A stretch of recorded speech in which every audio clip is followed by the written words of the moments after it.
Hi అండి, welcome back to our channel. అందరూ ఎలా ఉన్నారు? ఈరోజైతే ప్రోటీన్ రిచ్ ఫుడ్, మంచి హెల్దీ వెయిట్ గెయిన్ రెసిపీతో అయితే మీ ముందుకైతే వచ్చేస్తున్నాను. అండ్ ఈ రెసిపీ ఎలా చేయాలో అయితే నేను ఇప్పుడు చెప్పేస్తాను. ఈ రెసిపీని వీక్లీ 3 times పెట్టండి. మీ పిల్లలు హెల్దీగా ఉంటారు, ఈజీగా వెయిట్ గెయిన్ అయితే అవుతారు. హెల్త్కి కూడా చాలా మంచిది. ముందుగా 2 tablespoons కొమ్ము శనగలను అయితే నేను నైట్ అయితే నానబెట్టుకుంటున్నానండి. వాటిని పక్కన పెట్టుకొని 1 teaspoon కందిపప్పు, 1 teaspoon పెసరపప్పు, 2 tablespoons మినప్పప్పు, 2 tablespoons రైస్, వీటిని బాగా 2 or 3 times అయితే బాగా వాష్ చేసుకోండి. వాష్ చేసుకుని ఒక 1/2 hour లేదా 1 hour అయితే బాగా నానబెట్టుకోండి. పప్పుల్ని ఏదైనా ఒక 1 hour లేదా 2 hours నానబెట్టుకొని వండితే చాలా మంచిది హెల్త్కి. నానబెట్టుకొని పక్కన పెట్టేద్దాం.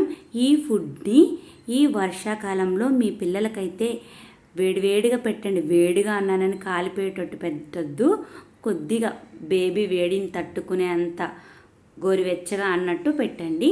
ఇంకా స్టవ్ ఆన్ చేసుకొని నేను ఇక్కడ నెయ్యిని వేసుకుంటున్నాను. మెన్షన్ చేస్తున్నాను చూడండి, ఆయిల్ వేయట్లేదు, నెయ్యిని వేసుకుంటున్నాను.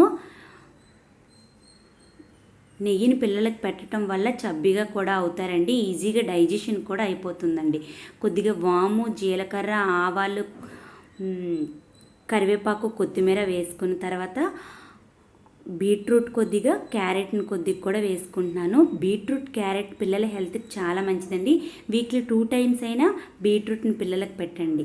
అది ఏగినాక ఈ నానబెట్టుకున్న కొమ్ము శనగల్ని నేనైతే నైటే నానబెట్టుకుంటున్నానండి. కొమ్ము శనగల్ని బాగా నానాలి, ఎందుకంటే సరిగా బాయిల్ అవ్వకపోతే పిల్లలు తినలేరు కాబట్టి.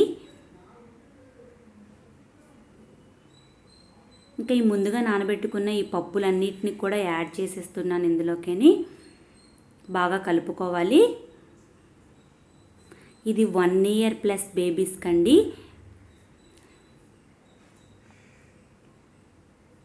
ప్రోటీన్ ఎక్కువగా ఉంటుందండి ఫుడ్లో. ఇంకా టేస్ట్ కోసం 1/2 టమాటాను కూడా నేను యాడ్ చేస్తున్నాను. ఇంకా 1 year బేబీస్ కాదు కాబట్టి, 1 year above బేబీస్ కాబట్టి నేను కొద్దిగా సాల్ట్ని వేస్తున్నాను. 1 year బేబీస్ అయితే సాల్ట్ని అవాయిడ్ చేయడమే మంచిది. చిటికెడు పసుపును కూడా వేస్తున్నానండి నేను. మధ్యాహ్నం పూట పెట్టండి ఈ ఫుడ్ని. వీక్లీ 2 or 3 times అయితే మాత్రం పెట్టండి, చబ్బీగా అవుతారు. ఇంకా గ్లాస్ వాటర్ని అయితే బాగా కలుపుకొని, గ్లాస్ వాటర్ని అయితే నేను వేసుకుంటున్నాను. బాగా కలుపుకొని 3 లేదా 5 విజిల్స్ అయితే పెట్టుకోండి మెత్తగా అయ్యేంత వరకు. ఇంక ఈ వర్షాకాలంలో పిల్లలతో చాలా కేర్ఫుల్గా ఉండాలండి. జలుబులు, దగ్గులు, ఎటువంటి ఇన్ఫెక్షన్ రాకుండా పిల్లలు జాగ్రత్తగా చూసుకోండి. చిన్న చిన్న ఇన్ఫెక్షన్స్ తొందరగా వస్తాయి ఈ క్లైమేట్కి. ఇంకా ఫుడ్ అయితే రెడీ. నేను ఇక్కడ పప్పు గుత్త అయితే మెత్తగా చేసుకుంటున్నాను. కొంతమంది మిక్సీ వేసేస్తారండి, అలా చేయొద్దండి. మిక్సీ వేసేసి పప్పు గుత్త కొద్దిగా విజిల్స్ మెత్తగా అయ్యేంత వరకు పెట్టుకొని పప్పు గుత్త మెత్తగా చేస్తే అయిపోతుంది.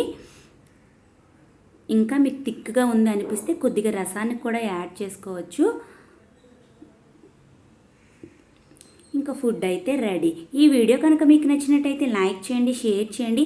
అండ్ మన ఛానల్ని ఎవరైతే సబ్స్క్రైబ్ చేసుకోలేదో ప్లీజ్ సబ్స్క్రైబ్ చేసుకోండి.